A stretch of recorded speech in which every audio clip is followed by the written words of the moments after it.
with that, I want to introduce our panelists here. To my immediate right, Michael Dolce. Hey.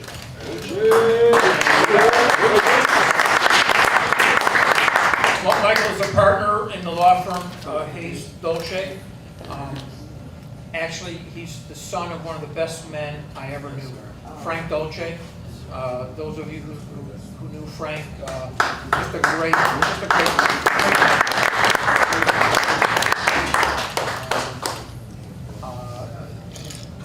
his firm has done work with employees, organizers at places like Starbucks, Tesla, and of late Off-Track Betting Corporation. So Mike's going to kind of talk from a legal perspective from a lot of the I'll call it the new age organizing that's going on. Next is Fred Kowal, president of UUP.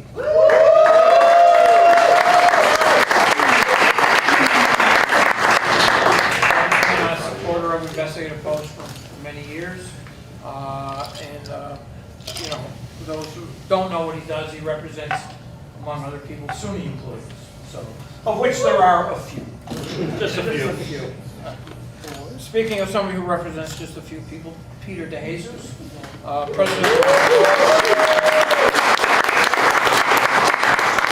president of the Western New York AFL-CIO Area Labor Federation.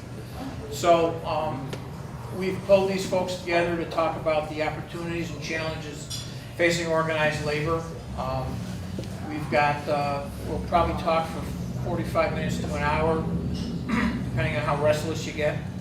And from there, we'll open the floor for some Q&A. So I'm gonna start out with and we'll just have to hand the microphone off. I'd like each of you to briefly discuss the trends in each of your sectors. Michael, from a legal perspective, Peter from a private sector employer, and Fred from a public sector employer. So just, give us a minute or two. Brevity throughout will be good, but you're not politicians, so you won't be that long-winded, right? We're Labor Day. All right, Peter, you're going to have to keep it short. Okay? I'll try. All right, Michael, go ahead. Okay. All right. Hello, everyone. First, thanks to Jim, everyone, Dale, Jeff, everyone at IP. We very much appreciate the continued work that you guys do. It's an essential role in the area, and that it's necessary, especially right now. Oh, sorry. Oh, there we go. Okay, there we go. Yeah, so I'm Mike Dolce. We have a small firm, but we represent the union that started the Starbucks campaign, and that has spread and launched organizing campaigns kind of all over the city, and that has spread somewhat all over the country. In terms of developments in my sector, in the legal sector, in terms of labor law, we are currently at the end of the Biden administration, so GC Abruzzo, the NLRB General Counsel, has very much pushed the envelope, and it's been a very good 4 years for developments in private sector labor law in the country, most notably the CEMEX decision that just came into effect like a couple months ago, and I've been on a couple campaigns since then. It has rapidly sped up the process. I could talk about CEMEX for like 3 hours, so I'll just say a couple of facts. It's sped up organizing, which is amazing, so you're getting quicker elections, therefore much less of an opportunity for employers to union bust, aka violate the NLRA. And also the remedy that the GC is now imposing, and companies are losing their minds over it, is that basically as soon as you announce your campaign and you have majority support at that point, if an employer breaks a straw in terms of violating the law, the remedy is a bargaining agreement. So that has basically made it so that as soon as you get majority cards, and like what it used to be as majority cards, okay, under the Trump rules, you're going to get 2 months, 3 months to union bust, and then you got to go for like all this crazy stuff. Now the calculation has shifted, and so that is, and it's just been the last couple of months. and I'm seeing the effects. We're getting elections in weeks rather than months, and good results. So that's a very positive development in my field at the moment. And what else? Yeah, and there's one more thing I would note before I pass the mic. I'm probably coming up in my 2 minutes, but the tenor, so New York's a one-party consent state for recordings. So we have a bunch of young workers now that are very good with technology. We say, when your boss pulls you in, hit the button, put it in your pocket, let's see what they're saying. So that's why we've been able to roast Starbucks and stuff, because they're not used to being, you have mounds of evidence, and so no judge can really deny that. But so I've been listening to these conversations, and the tenor in the workplace is changing. The fear factor is lessening. Workers are the voice. They're calling the employers on their bullshit. The effects of the lies they're not as insidious anymore. And so I've noticed that in campaigns across the city and nationally, and it's very, very encouraging to see. So I could, I could keep going for hours. I'll shut up. That'll be a theme, I think, throughout the night for me. But yeah, so those are the couple developments on my end right now. I like to keep things positive, so I'll keep it going with the positive. All right, thank you. So as Jim stated, my name is Peter Daces, Junior President of the Western New York Area Labor Federation. We are a federation of 140 affiliated unions representing about 150,000 workers in the Western New York region. So what I would say here locally about trends is that the trend here locally mirrors the trend nationally. We're seeing an upward tick in unionization and union popularity. And I think that trend is offering a sign of hope, not only for here locally for the movement, but nationally. We're seeing, as my brother stated, we're seeing an increase in unionization amongst younger workers, which is key, which is crucial to the survival of the labor movements. It's an opportunity, I believe, for us as a movement. It's a moment of reflection. It's an opportunity for us to move forward in a positive direction and to become a more inclusive movement to ensure our longevity. So at the Western New York Area Labor Federation, we are excited about where we're at right now and the opportunity we have to continue this upward trend, not only here locally, but nationally as well.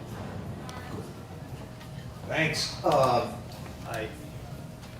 In my non-union work, I'm a college professor, which means I get paid by the word. So this may go on for a while, Jimmy. No, I'm just kidding. And I guess what I've got to do is bring you all down after these two guys said, oh yeah, everything's great. Because the problem we've got, I'm Fred Toll, president of UUP, representing the professional staff and faculty at the state-operated SUNY campuses, about 30 campuses, all the non-community colleges. Okay, here at Ball State, UB, Fredonia, and also close by is Alfred and then Brockport and on and on. The situation is certainly among new faculty coming in, new professionals coming in. The people who do financial aid, the people who do residential life, all of those offices, it's basically, everybody who works at SUNY is unionized. But the young folks coming in absolutely have energy, want to build the union, and it's exciting because in the face of the Janus decision, which only happened because Mitch McConnell violated the Constitution for all intents and purposes and would not bring to a vote Merrick Garland to be on the Supreme Court. And instead we got Neil Gorsuch. And therefore we got the Janus decision, which created a situation where our members could quit the union, get every benefit that we negotiate for them, and they wouldn't have to pay dues. Okay, freeloaders of the worst kind. Luckily, we've had, and this is, I think, the intent of the conservative movement. We've had to work our asses off. We've had to put a lot of resources into organizing, and we've done it well. But in doing so, it has taken our energy away from what we also have always had to do as a public sector union. Certainly in New York State, we find ourselves to be the lobbyists the advocates for the agency for which we work. Which is, it's kind of nuts, because we have to spend a lot of time. I spend 90% of my time doing lobbying work to get money for the state university, which then takes the money and uses it for their own pet projects and doesn't help out the campuses that need the help. And this gets to the second point, which is the real concern that I have for the future of unions, particularly in the public sector.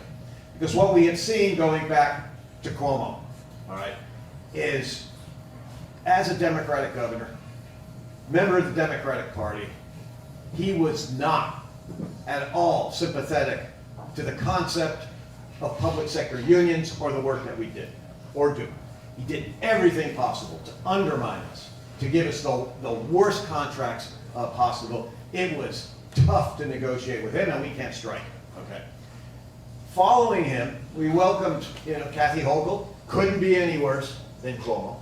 I warned our members that we had somebody coming in who tended to be more conservative fiscally than perhaps we would like.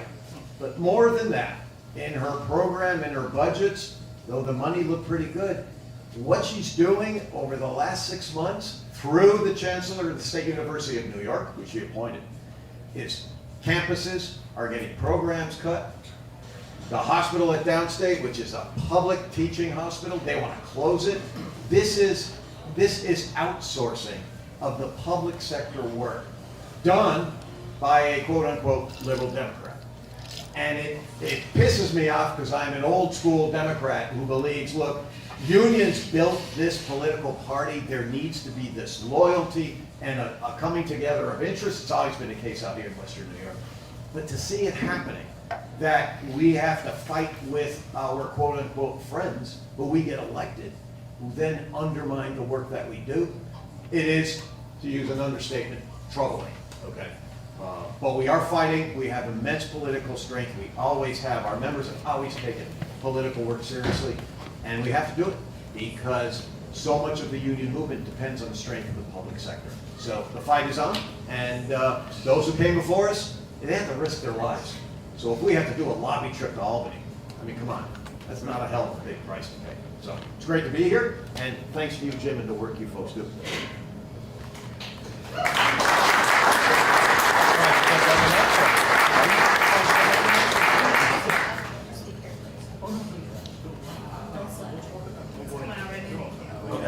you. Let me pose this next question, particularly to Peter. Nationally, about 10% of the workforce is unionized. Yeah. State, it's about 21%. Western New York, it's 24, 25%. Explain the numbers, and Yeah. where do you see, particularly Western New York, where do you see the beginning? So I think we have to historically look at the region as a whole.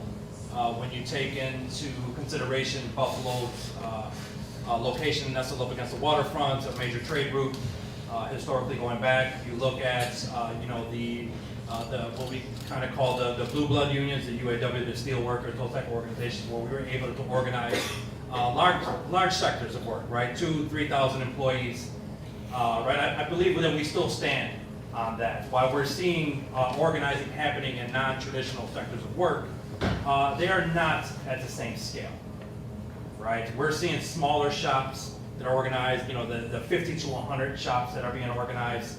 The days of large industrial manufacturing facilities that are being organized are not, I wouldn't say behind us, but they're far and few in between. That is just the reality. And while we continue to buck the trend here locally in Western New York, the reality is that even that trend is dropping, right? So while we continue to have a density that's 2 to 3 times the national average, that density has dropped. At one point we were at 29%, I believe now we're around 24% union density here in the region. So, there's a number of reasons there. Like I said, I think our geographical location, I think our connection to larger unions that have a New York City feel. You think about some of the entities that are in this room, whether we're talking about the building trades, UUP, their relationship to NICED, we talk about CWA. These are large organizations that are not only statewide, but they're national organizations as well. Then I think you can talk about us, being in New York State, a blue state, a state that is friendlier. I wouldn't say they're our friends. They are friendlier to organized labor. So those are, the number of things that I think that contribute to our higher density. Lastly, I would say, here in Western New York, we always talk about things being different. We have a much different relationship, I think, amongst each other as unions, much different relationship with our elected officials as well, and the very nature of those relationships leads, I think, to success for us. So, hope that answers your question. Let me, Fred, let me ask you where you see what's going on public sector-wise in terms of movement up or down, in terms of numbers. Yeah, because nationally what's happened is such a disinvestment in the public sector has been occurred, in a lot of states, now including New York, now that we're seeing it soon. So it makes organizing difficult. But I will say this, 1/3 of our members work in healthcare, right? We're the biggest higher ed union in the country, but 1/3 of them are in healthcare in the 3 SUNY teaching hospitals. We also have faculty at the University of Buffalo Medical School, Jacobs School. The reality is, when we look nationally, there is a real drive to organize in healthcare. Typically, nurses have been organized in a very powerful sector, both public and private. But what we're seeing now is physicians wanting to be organized because the nature of that, we'll call it, industry is changing. And there's so much pressure on physicians to literally help their clinics and their practices turn a profit, that their working conditions are becoming very difficult, and they want to unionize. Our national union, the American Federation of Teachers, is aggressively pursuing the organizing of medical workers, both in the public and private sector. And that is where there is a real opportunity for growth. And the last thing I'll say, and again, you get this overlap, which I think is very helpful. We see CWA, see the steel workers, UAW, they're organizing adjunct faculty nationally. So you have this move away from their traditional areas, both in the public and private sector, which I think is very, very helpful because they bring some dynamism to the project. The biggest problem with the public sector right now is that, what I started with, the disinvestment, and you have fewer workers, and therefore less ability to organize in that public sector. I'm going to ask Michael here. You kind of stole one of my questions I was asking. I was going to ask you, what's going on in terms of the NLRB, and there's some positive developments there. Are there any? It's a twofold question. Are there any other high points or low points worth noting? And maybe more importantly, come November, there's a line at stake for labor.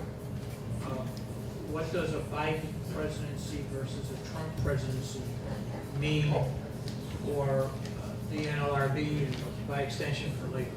No pressure. Okay, yeah, so, well, I can start with the second one first. Yeah, November's, the way our federal labor law works in the private sector, I'll try to do the 20-second version. The NLRA creates the NLRB. That agency regulates all labor relations in the country, private sector, okay? So that agency, the heads of it, so the board members, so the judicial branch within the agency are appointed by the president, and the general counsel, who basically leads the prosecutorial side of that agency, is appointed by the president. If Trump wins, rather than Jennifer Abruzzo, who is kind of like our leader right now, we get somebody that is the exact opposite. So every gain that they have had, again, it's going to take them a while to fight against it, and that's why you see our labor law fluctuates by the administration, because I think many would argue that's the way that the system was built, to make it kind of ineffectual, but that's an academic argument for another time. Anyway, so yeah, November, Biden wins, the administration remains the same, and you get 4 more years, and like currently the board, you have McPherson, who's very, very intellectually smart, and then you have other members that are very much see the world through our lens, is how I could say it. So the law will continue to advance for 4 more years. Trump wins, it all goes back. So it couldn't be any more. So what I more left-wing friends that have trouble voting for Joe Biden, I have very heated conversations with them on that point. What was the first question? Oh, you want me to, Are there any the other other high developments? Well, high points. So CEMEX is like basically the new gold standard. Like everyone, it's changed the game for sure, and it's only early. I expect it to change the game even more. Again, November's big. In terms of, Jim wants me to go negative, I can go negative. Sorry, I can't help myself. Actually, so it's actually our case, so, okay, how do you do the 22nd version?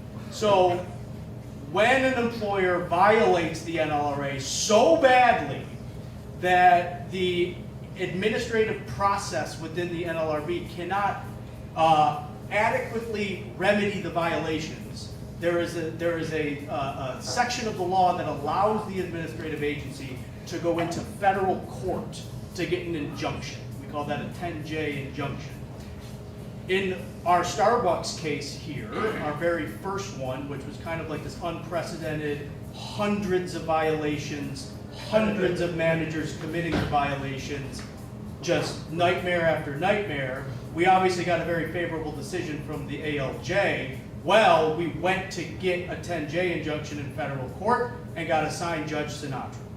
When as soon as we got assigned Judge Sinatra, that was basically dead in the water. However, then, due to, let's just say, through a lot of crazy stuff that happened in front of Judge Sinatra, eventually the entire petition just got dismissed over discovery issues because the employer was using the federal court process to bully workers, subpoenaing them. And we had ALJ say that subpoena itself violates the law. Anyways, getting beyond that, the whole thing gets dismissed.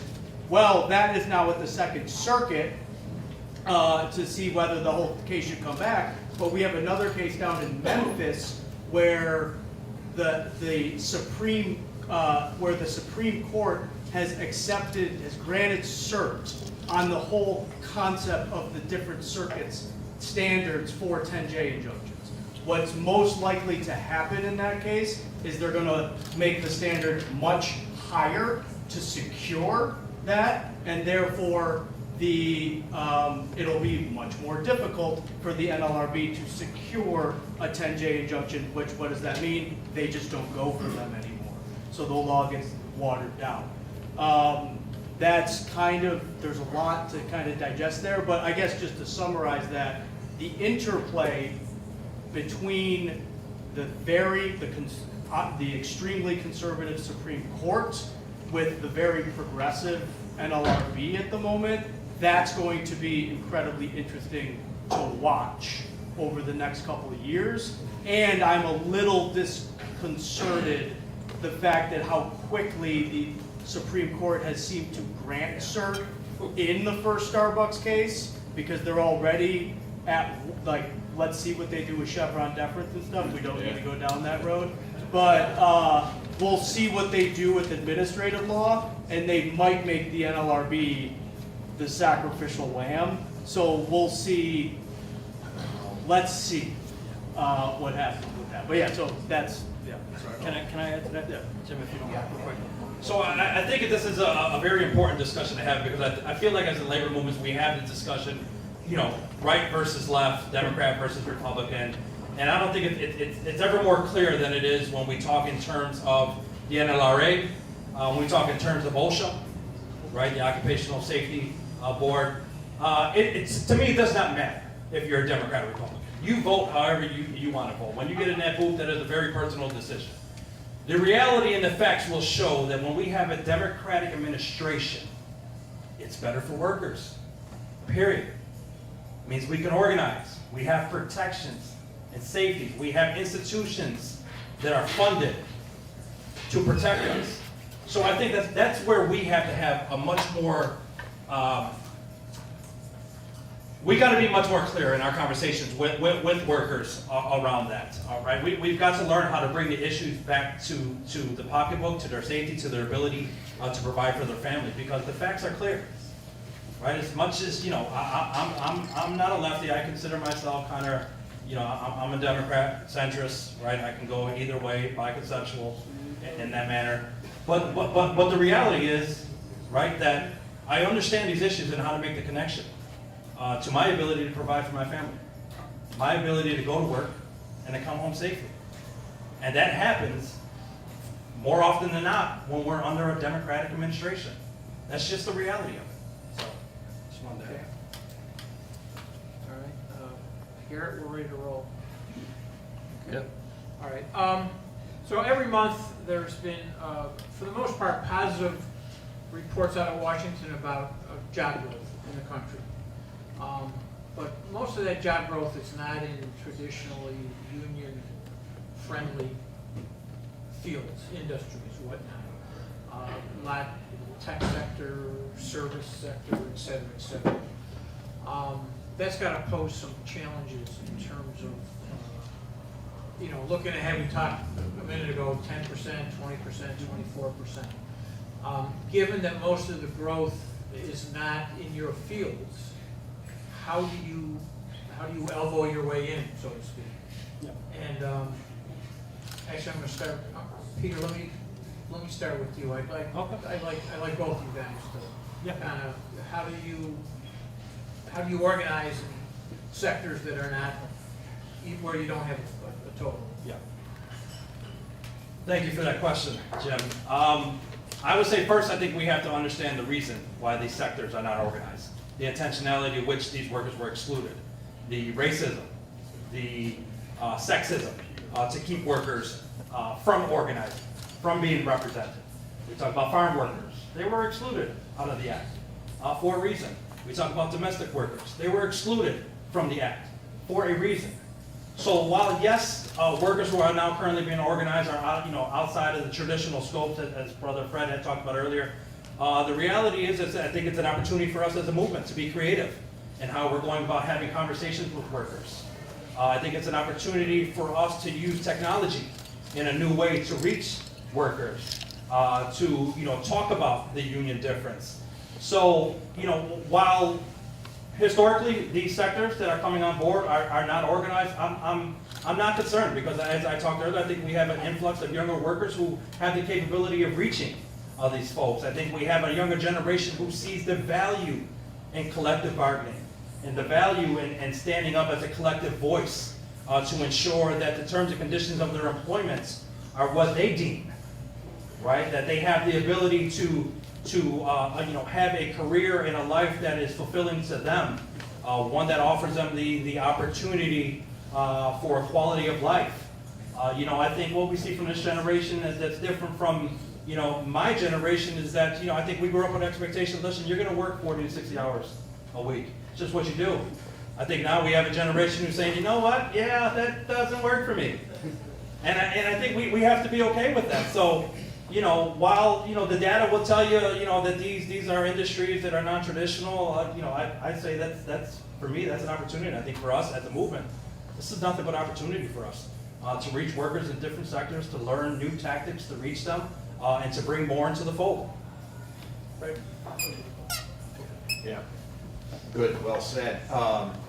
And I think what's the overriding reality that sometimes gets lost is, though the fields are very different, the backgrounds of the individuals who we will be recruiting in a high-tech environment, whatever the case may be, the underlying concerns of workers are the same, which, and I hate to simplify it too much, but it's working conditions, it's good pay, it's, in this country, because of the nature of our healthcare system, it's health insurance, it's a retirement program, it's all of those things.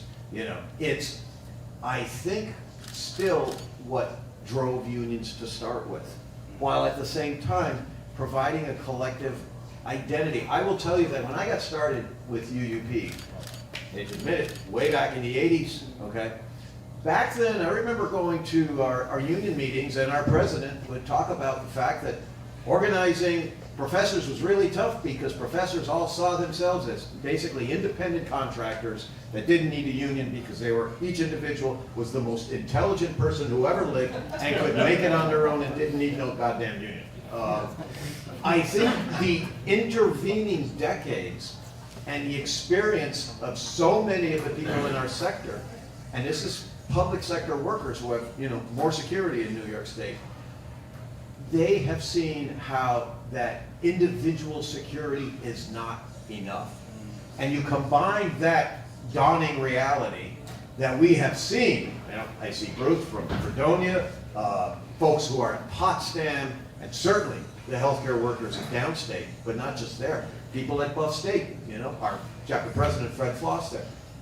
These are folks who are saying, we need the union, we are going to work on our own behalf through the structure of the union to protect ourselves and each other. I think the sense of vulnerability in the American economy is such that we have an advantage if we can figure out how to reach workers in the new sectors. But I think some of the unions are proving to be so incredibly successful at doing so. As I said earlier, the fact that we have non-traditional unions coming into education and organizing adjunct faculty. So it's doable, we have to be nimble, but we also have to get back to talking about those root core interests that have always driven unions. Well, actually, so Michael, you worked a lot with what they just talked about, Starbucks, Tesla, etc. So what are the tactics, what are the strategies that you see at play in those organizing drives that have wider application? Well, the Tesla one locally, they fired 40 workers the day after the campaign was announced, and the regional office here, I don't want to get too glum, but they didn't even find merit in those terminations. This is my editorialization, but part of me seemed to think they don't want to take on two multi-billion-dollar corporations at the same time, but whatever, that's just me editorializing. That's not fair. Anyway, so, okay, what are the pros of the new organizing with the new young workers? I kind of already alluded to it. Well, first and foremost is the 70% approval. So unions are, because everybody grew up in a kind of dystopic time, really. Like the income inequality is just at absurd levels. I think people call it kind of biblical now. We're at this point where, we're making inroads on that with, getting wage increases at the bottom, but there's still just, you think about a UPS driver represented by the Teamsters, they, with wages and bennies, can be at like anywhere in 70, 80 bucks. Amazon drivers are making $18. Like, we're talking a fifth. And then where does that money, why is Jeff Bezos worth X amount? There. That's why. How do you crack that? Starbucks, that was a very, the organizers on the ground did incredible work. Some of the developments that the Littler Mendelsons, Jackson Lewis's, the big union busters couldn't adapt to were the pandemic made everybody has access to Zoom. So you can organize meetings on, well, let me not say everybody, but younger workers who are they're on their phones. So if you call an organizing meeting, you can do it via Zoom at night, and you don't have to be on the employer's premises, so people aren't as scared. You're in the sanctity of your own home, whatever. That's a big boost.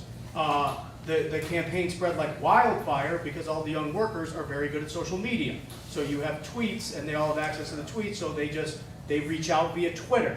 And so you kind of use the master's tools to organize within the shop.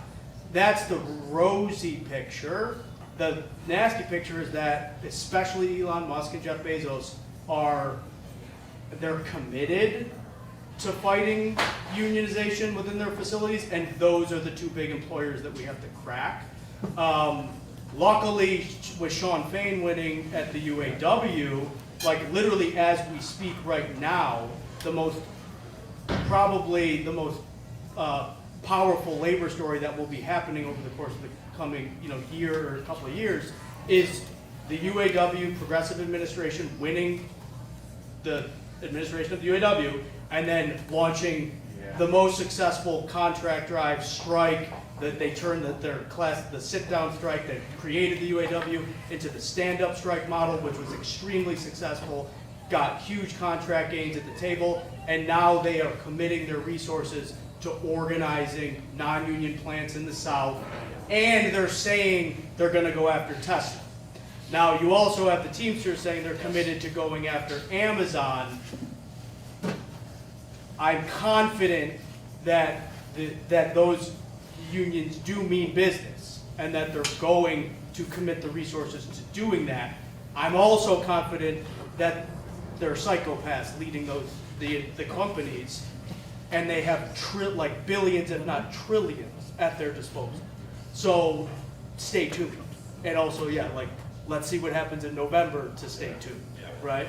So, yeah, that's where I would take on the new order. Can I just add that, you know, in terms of the successful UAW negotiations, I think the pretense was, and Brother Dolce touched on it, was a successful Teamsters.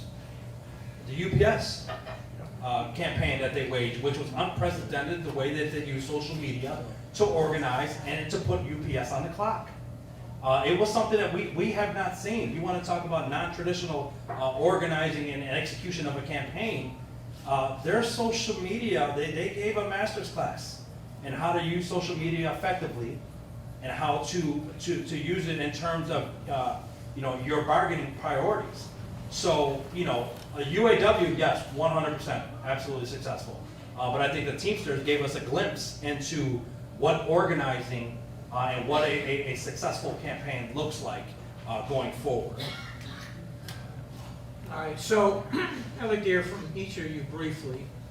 We've talked about labor tactics and we've talked about management tactics.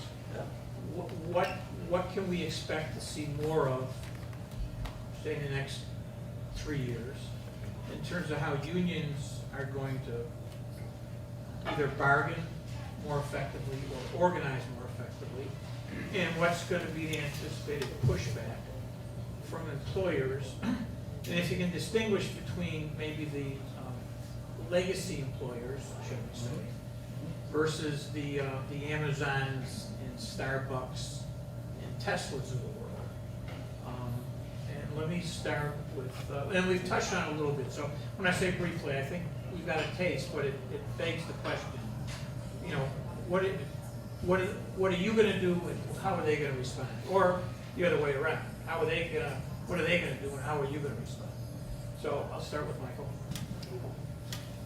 Well, I'll go back because it's the guiding light right now, but what CEMEX will do, or what it already has done and what it will be doing, let's see if they might overturn it really rapidly if Trump wins. But let's just say, as long as CEMEX is in effect, which will be for at least a couple of years, that will change, that changes private sector organizing 100%, meaning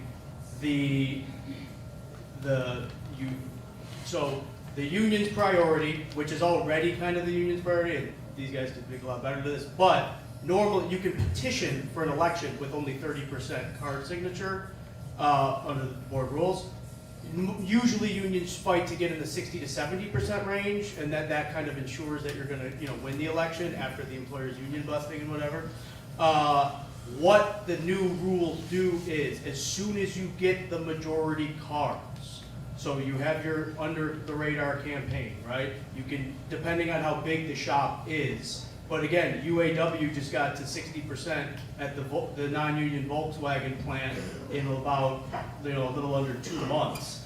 So even big, that's like 4,000 to 5,000 employees. So if you get to the 50%, you make your demand for recognition. Again, the employer cannot violate the NLRA. They can't make an unlawful statement. They can't have a discipline. They can't just say, oh, you're now gonna, we're gonna fire somebody or something like that. Because the penalty for that is they win a union without even having to vote.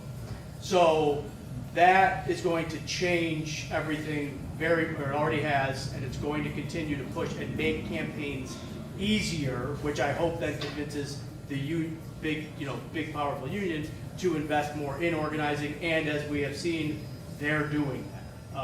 And yeah, I like that point about the Teamsters UPS contract feeding into the UAW contract. And then just one more point, I mean, this is kind of getting a little out there, but is very encouraging to me in terms of building real power in organizing, is Sean Fain aligned the big auto three contracts to end at the same time, and he's calling on other major unions to end their contracts at the same time. What does that allow you to do? Coordinate general strikes. Then capital really needs to be concerned, even if you only have 10% density. So that's on the horizon, that's 2028. So let's see what goes on until then. But in terms of actually building power within the economy, there are small semblances of that happening right now due to very incredible leadership at the union. Peter?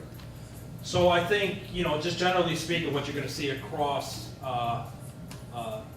the unions is a consensus to build worker-led majorities. What I mean by that is it's far too often we put, our A's into a political basket and expected them to bring about change. Case in point, PRO Act. We had a trifecta. We had the presidency, we had the House, and the Senate. Do we got a PRO Act? Nope. So I think we're going to stop looking at elected officials to solve our problems. I think we're going to look to build more worker consensuses that really drive change and bring about change, the change that we need. I think you're going to see unions look inward at their policies, their practices to ensure that they are more inclusive, that they are taking into consideration the needs of this generation, right, and that they are mending, or I should say, joining the needs and the concerns of this younger generation and finding a way to mend it with those who came before them. I think you're going to see, affiliated unions, again, take a look at their practices. How are we limited in scope? I think you're going to see them be creative, as Brother Doce talked about, in their efforts to organize, to advance it. I think you're going to continue to see them look for non-traditional sectors of work, as we continue to try to grow. So, change, and when we talk about, the traditional blue blood employers, the reality is that they know one playbook, right? They've been operating for that same playbook for about 50, 60 years. Now when it comes to the Starbucks, the Amazon workers, that's a different cookie. We're developing a playbook as it goes. And I think it's important for us to continue to take into consideration, the ideas of this younger generation. It's not lost on any of us the amount of money, the ungodly amount of money that, people like Bezos have to put into these type of campaigns. But I think one of the things that we have, that we've always had to concert that money is the power of people, the ability to reach people, the ability to develop relationships, to nurture those relationships. So, I think you're going to see a labor movement that is much more fluid, that is not stuck in its traditional methods when it comes to organizing workers to build collective strength. Great, thanks. Got a lot of ideas on this, and I'll try to be coherent. First, my expectation is that there will be, for the next decade, potentially decade, maybe longer, a lot of confrontation. I think there's a certain inevitability for a variety of reasons. You talked about the biblical gap between the rich and the 90% of us, the 99% of us. And I think that I got to go back to the late 1800s, the early 20th century, the 1930s, with all of the strikes that took place as the Depression was at its worst time. Even though FDR was attempting to do all these things, there were massive amounts of strikes because of people's dire economic conditions. And I think as we begin to, through, whether it be through technology, whether it be through social media, however we can, what built unions in those years, and then when I was growing up in the 1960s, our whole family, my aunts and uncles, they were all in the unions, okay? And that was like, it was the church, it was a union. You know, that's what defined us.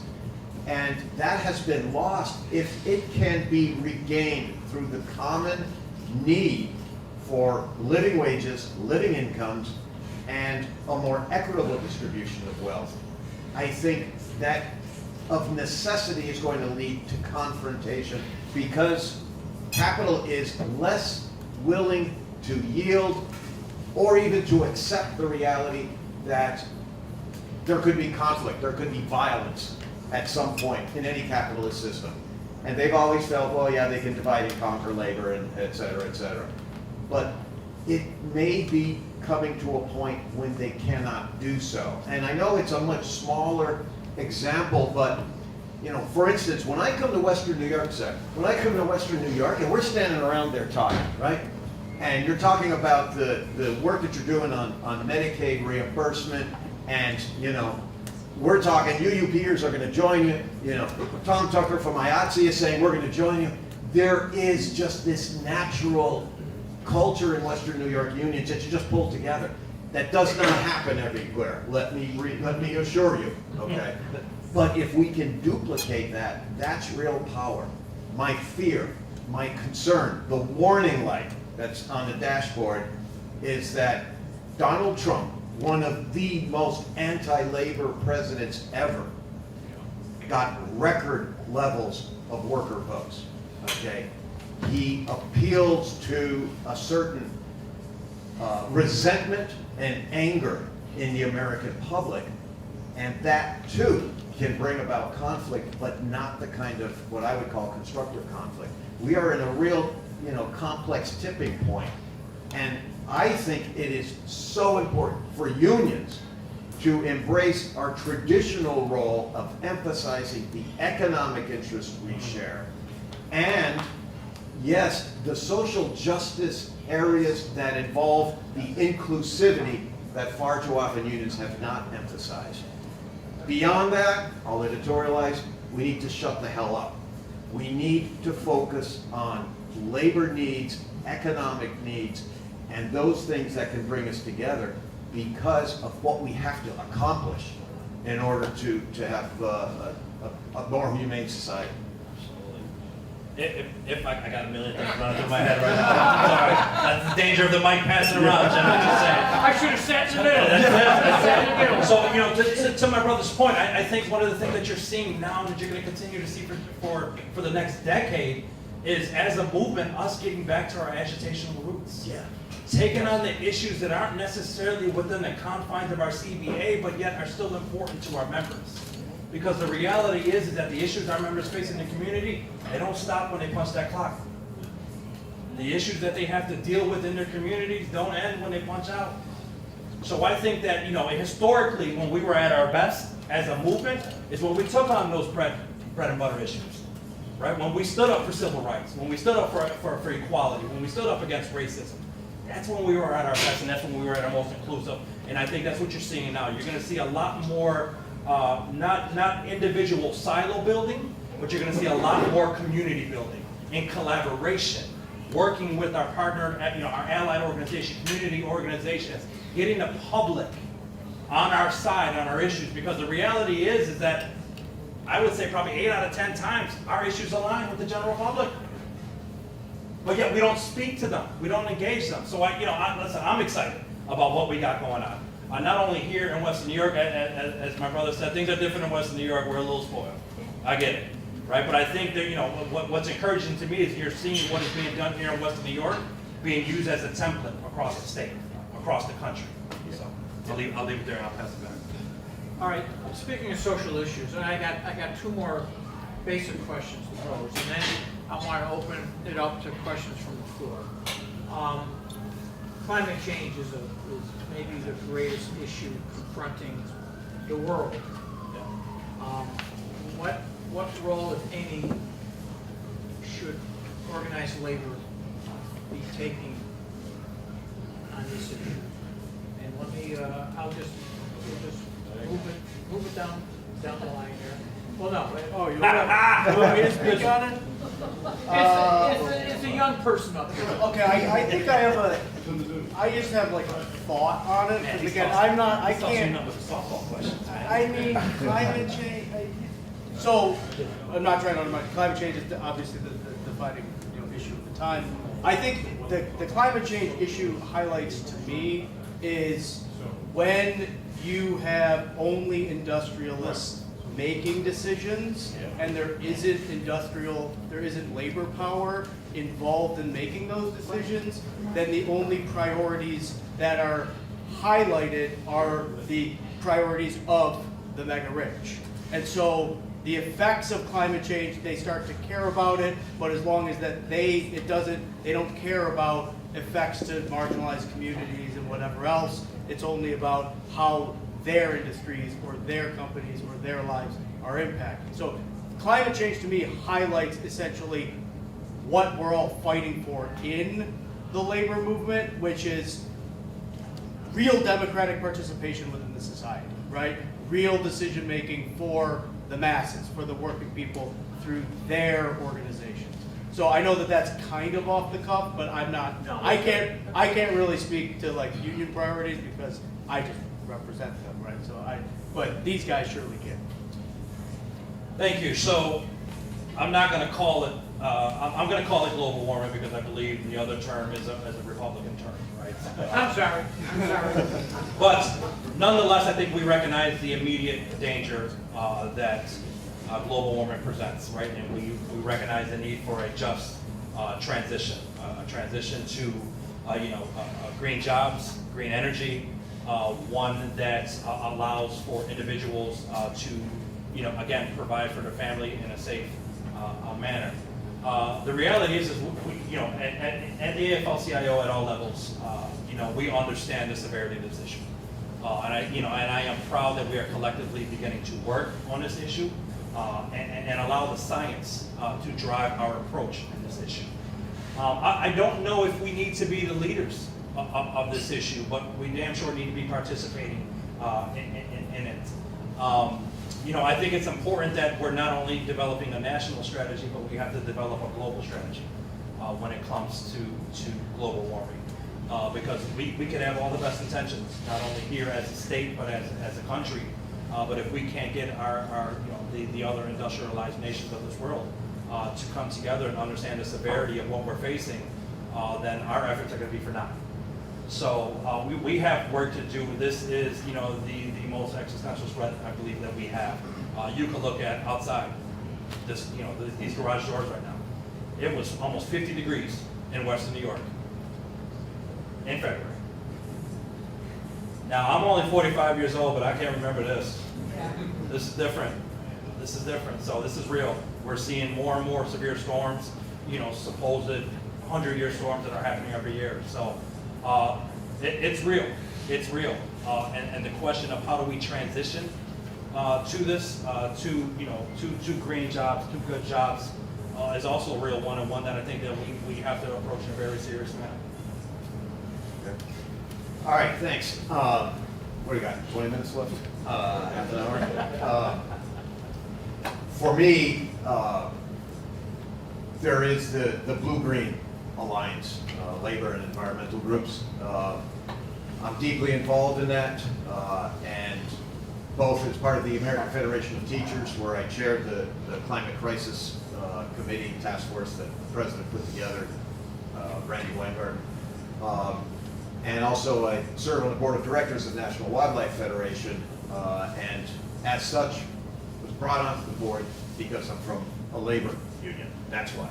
So I kind of am trying to bridge those two important sectors. Having said that, I think that, I'll disagree with you here, I think labor unions are uniquely positioned to take the lead on this issue, because what we bring to the discussion about how to forestall any further harm to the global climate system, while we can bring the solutions to slowing that, but also dealing with the effects that are going to be happening, okay?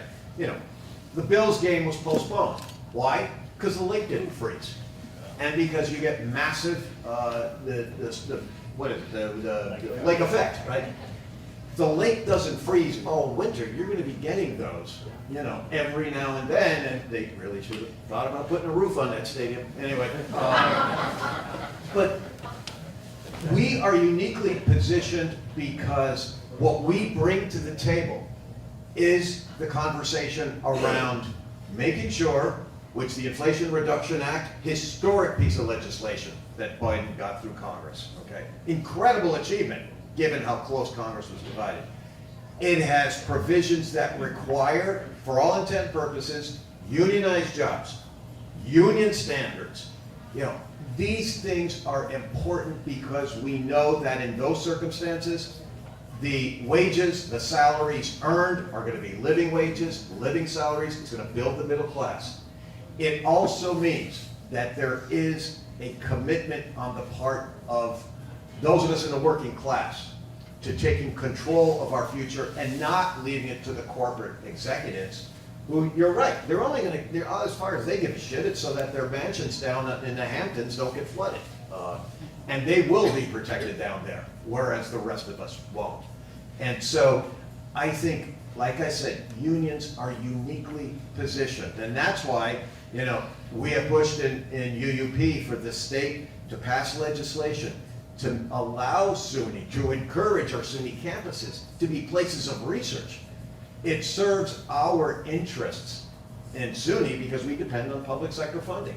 Well, if there's a whole series of megastorms that hit New York State, and there's a big cost to the state to rebuild, agencies like ours are not going to be funded because they got to take care of the people who lost their houses, lost their roads, lost their communities.